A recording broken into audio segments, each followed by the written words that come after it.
Hey guys, what's up? MadSeason here, back with another episode in my tip series for Classic World of Warcraft. This is the second in the series, and in this one, I'll share with you 10 random tips to make your time in Classic Azeroth a bit easier. In this series, I always like to point out handy items in the game. As I said before in the previous episode, the game as a whole is much more unregulated, so you have these crazy powerful items even at low level. One such item is a Skull of Impending Doom, one of the best PvP items in the game. Popularized by the old Swifty Warrior tips and tricks video, this is an offhand item which on use gives you a 60% run speed buff and also deals 100 to 500 damage and drains 100 to 500 mana every 2 seconds for 10 seconds. The run speed is nice enough, but the real perk here is the damage, which is actually a plus in PvP. You'll find that crowd control lasts for a ridiculous amount of time in Classic. This is before they limited long CC chains to 11 seconds. You still have diminishing returns, but you can still get polymorphed for 30 seconds at a time. If you use this item, however, you dot yourself up essentially and make yourself immune to most crowd controlling effects for a whole 10 seconds. The damage can be a bit rough, but the pros outweigh the cons in many circumstances, and with just a 5-minute cooldown, it makes for a very powerful tool in any PvP situation. And also PvE as well, but that'll be more rare and niche I feel. You get it from a short chain started by Theldrin the Lost, who can be found right here in the middle of nowhere in the Badlands, and it's available for both factions. So never ever vendor this item. A lot of people will make that mistake, not knowing just how powerful it is, which should give you an edge. And here we have a pretty simple one, and that's the Molten Core shortcut. The Molten Core raid and Blackrock Depths dungeon lie at the bottom of the Blackrock Mountain, usually requiring players to go all the way up this chain and through the core, and down the next chain, which takes precious minutes. There does exist a shortcut, however. In the northern part of the mountain, if you go to the edge here and look down, you may see a little ledge down there. With careful aim, you can land right there, and then eat or heal up, and then simply backpedal off, and you land on the ledge. You can also just jump in the lava for no fall damage, but the lava does heavy damage in Classic, so spam your jump and get to the nearby ramp. And during the Christmas event, watch out for those untrustworthy party members laying in wait with snowballs. Now, who would do something like that? Despicable, if you ask me. As a paladin, one of the difficulties you'll find with your class is that you're lacking the ability to pull enemies from range unless they're undead. This can be pretty troublesome as protection spec, and will usually require the aid of party members, which isn't ideal. There do exist items to cover up this weak point though. There are many, but one of the most convenient ones are the magic candles. These drop from the Kobold Geomancers located in Elune Forest, and it has a long range, and they're easy to farm since they drop from level 8 mobs, and the drop rate is a generous 20%, so it's pretty quick too. Another tip is for those who want to get the mounts of other races. For example, maybe you want to get the Night Elf mounts as a human or whatever. If that is the case, you'll want to head on over there to their starting areas first thing, trying to minimize your XP until you get there, and that's because in Classic, as you outlevel these quests, the reputation rewards are reduced. You only get 20% once the quest is grey, so the idea here is to get to the appropriate race's starter zone as early as possible, really only getting exploration XP along the way. And do also note that mounts were restricted in Classic as well. Not every race can ride every mount. Humans, for example, can't ride the Mechanostriders, so also research what mounts you can use and which ones you can't, because I have a feeling that it's going to sneak up on a lot of people. Another handy item is the Nightfall Axe, and this will make you a favorite in any raiding team. Chance on hit, spell damage taken by the target is increased by 15% for 5 seconds, and that's it. It's a decent axe for DPS, pretty slow, which is what you want, but this is one of the best procs in the game, and it's going to be a must for any serious raiding guild. You can use it as a warrior, a paladin, shaman, and hunter, and there's some discussion on what class this works the best on. Some say paladin for the Seal of Command procs, others say shaman for Wind Fury since you get those extra attacks, some say hunter for wing clip spam, which sounds like loads of fun.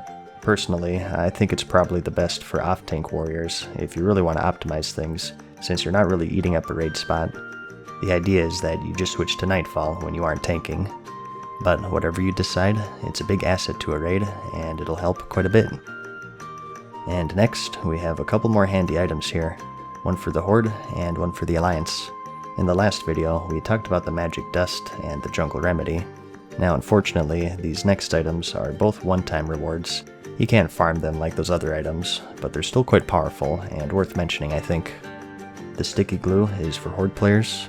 On use, it roots a target for 10 seconds.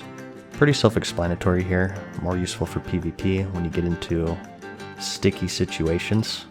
You get it from the Solvent Spirit quest, which you get from the Master Vornal in the Durotar zone, and it's definitely worth having these in your inventory for those desperate situations. For the Alliance though, we have the Light of Elune, and this is one of these items that'll be in your bags forever, just waiting and waiting for that perfect moment. I still have one today in the current game in fact. Maybe your raid is wiping, and it's just you and the boss, and he's at 1%. You pop this bad boy, and bam, a legend is created. You get this from a 2-part quest in the Ashenvale zone from Sentinel Valine Starstrike. You want to grab the Elemental Bracers quest, complete that, and then the Mage Summoner quest for this ultra powerful potion, and just save it for that perfect moment. Another oldie but a goodie here is if you feel like you're about to die, is to unequip your weapons. This still works in the current game as well I think, but it's doubly important for Classic since repair costs are so harsh, and gold is much harder to come by in general.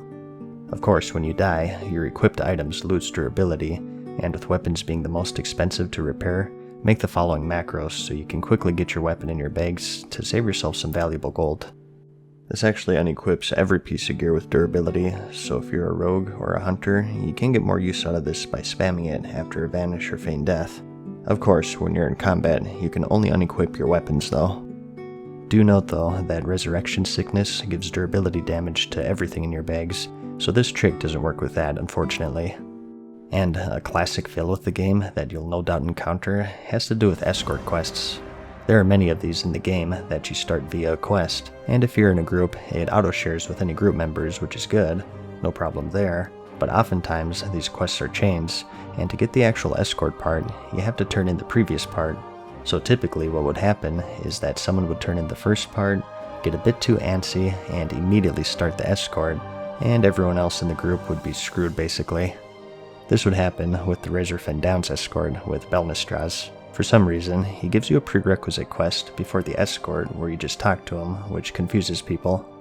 One of the biggest ones, of course, was with Marshal Windsor in the Blackrock Depths.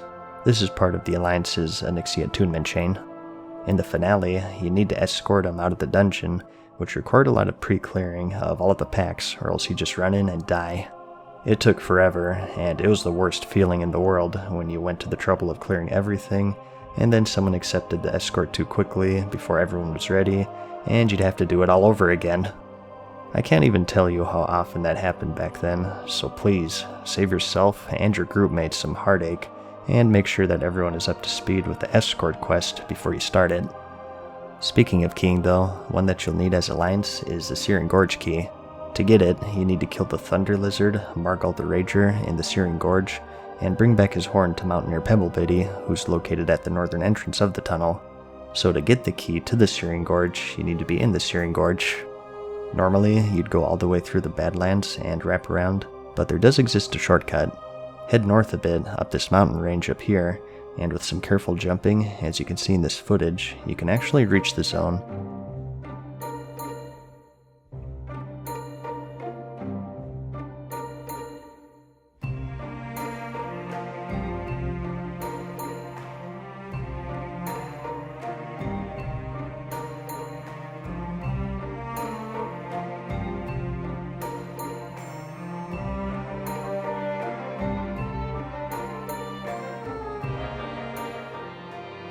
And from here, you just take out Margal, who's located right here on the map, and then grab the Thorium Point flight path, and fly back to Thelsamar for the quick turn-in. Something you'll notice with Classic is that you can't summon players inside a dungeon if they're not inside themselves, so you'll have to zone out the instance first to get everyone there, which can be tricky on PvP servers sometimes. Inevitably, you'll get that hunter who forgot to buy ammo, or someone who forgot to repair or pick up a quest, and they'll hearth out and ask for a summon. A handy tip before they hearth is to summon them. They have a couple minutes to accept it, so this saves the party a run back to the entrance and saves everyone a bit of time. And that's about it. there's 10 more random tips for you. Hopefully you learned something new, or were at least mildly entertained in some way, shape, or form.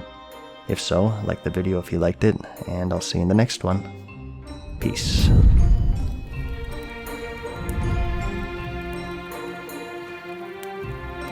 Farewell for now, mortals. We hope you enjoyed today's video. See you again soon.